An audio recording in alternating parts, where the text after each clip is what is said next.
Is ballroom dancing a sport or just a form of art? Welcome back to Ballroom Dance Planet. There is a very fine line between the two, but the world of ballroom dancing comfortably sways between being an art and a sport.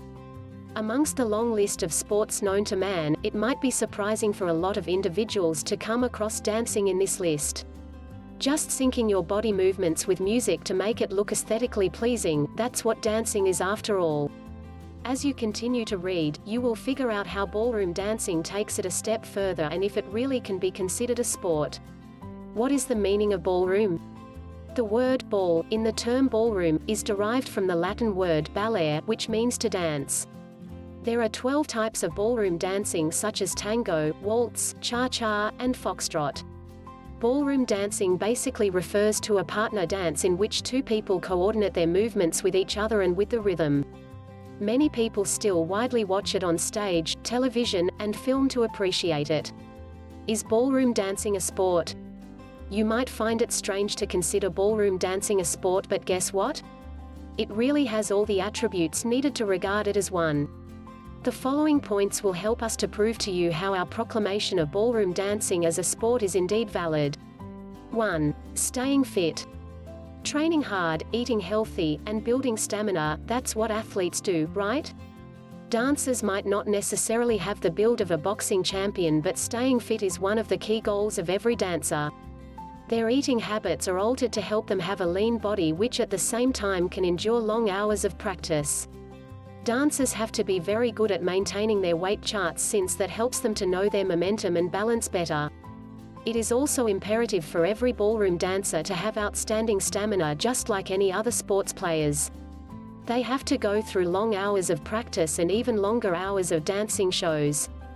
Those are one of the reasons they are excellent at aerobic fitness. 2. Display of skills. Can you expect LeBron James to be good at football? Or can you ask Roger Federer to play rugby in a very professional way? Certainly not. Each of these two players excels at a particular set of skills.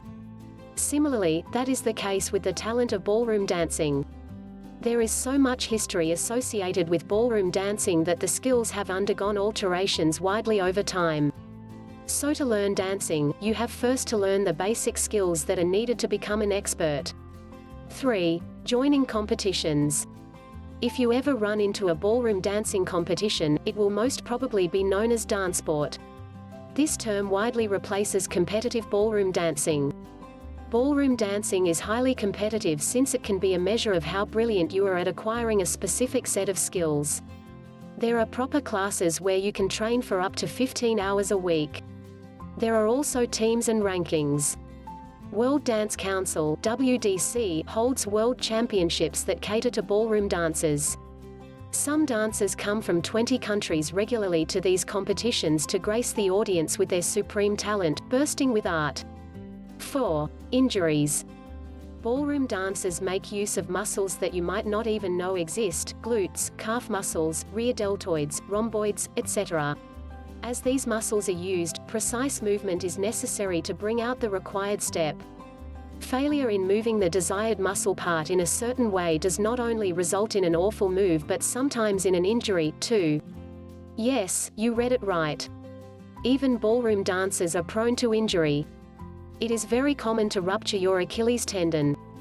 Many dancers report pulled muscles, too. Additionally, female ballroom dancers have numerous cases of sprained ankles and blistered toes due to wearing high heels. So you might find it absurd, but it is surely tough to carry on with your steps and make it look smooth after being stepped on by stiletto heels. The same way it is tough to get back up after falling and score a goal. 5. Attracting an audience.